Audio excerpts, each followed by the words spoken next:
Ramadan is a month of opportunities. It's a month of blessed opportunities. What are the conditions that a person needs to have these deeds accepted by Allah subhanahu wa ta'ala? The basic two conditions are, number one is the intention. It should only be for Allah subhanahu wa ta'ala and no one else. Whatever deed you do, it should only be for Allah subhanahu wa ta'ala and no one else. This is very important.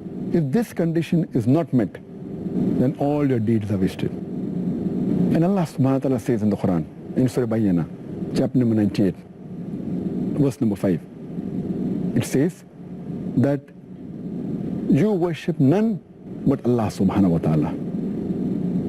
And you do it only for Him and for no one else.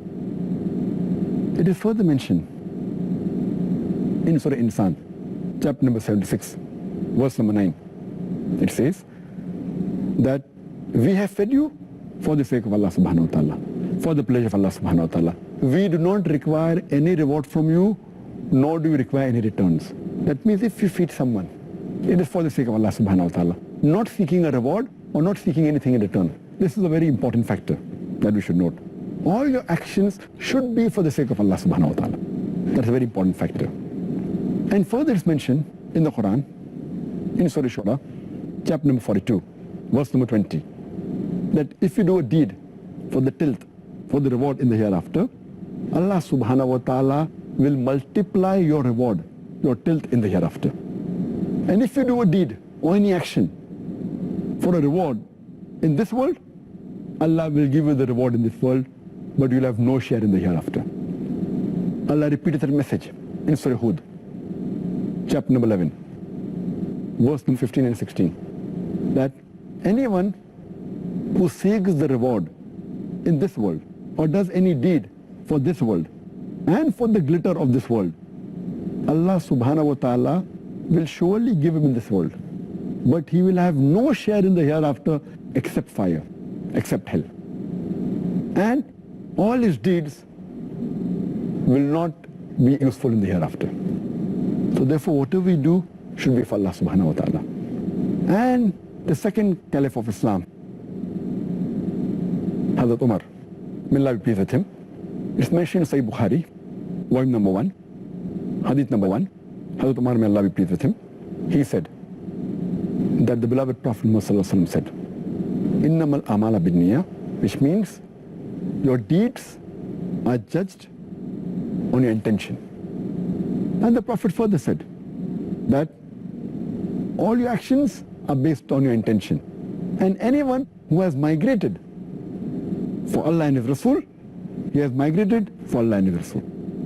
If anyone has done hijrah, migrated for the worldly benefits or for marriage, he has migrated for the worldly benefits and marriage.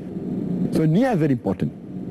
And this is further repeated in another hadith, in Sahih Muslim, volume number 4, hadith number 7114. It says that our beloved Prophet Muhammad said that Allah subhanahu wa ta'ala says that I am alone sufficient. I do not require any associate. And if anyone does any deed for anyone else as well as for me, I renounce that for the person who he has associated to. That means you can't do part of the deed for Allah and part for someone else. You have to do completely for the sake of Allah subhanahu wa ta'ala. Only for Him and no one else. Allah does not like anyone associating anything with Him. That's very important. So this is the basic point, that is the niyyah. The second point to be noted for a deed to be acceptable is that our deed should be based on the Sharia. It should be in accordance to Allah and His Rasul, accordance to the teachings of the Quran and teachings of our beloved Prophet Muhammad. It's mentioned in Sahih Muslim, volume number 3, hadith number 4267, where our beloved Prophet Muhammad said that if your deeds and actions are not according to our way, according to the religion of Islam, according to Quran and Sahih Hadith, then that is rejected.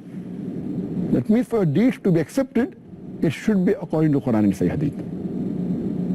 And it's also mentioned in another Sahih Hadith of Abu Dawud, volume number 3, Hadith number 4950, our beloved Prophet Muhammad said that he told the people that follow my example and the example of Khulafa Rashidin. That's the rightly guided caliphs. So if you follow them and cling to it with eye teeth, that means strongly follow it. The sunnah of the Prophet, my sunnah, the Prophet said that his sunnah, his way, and the way of the Khulafa Rashidin.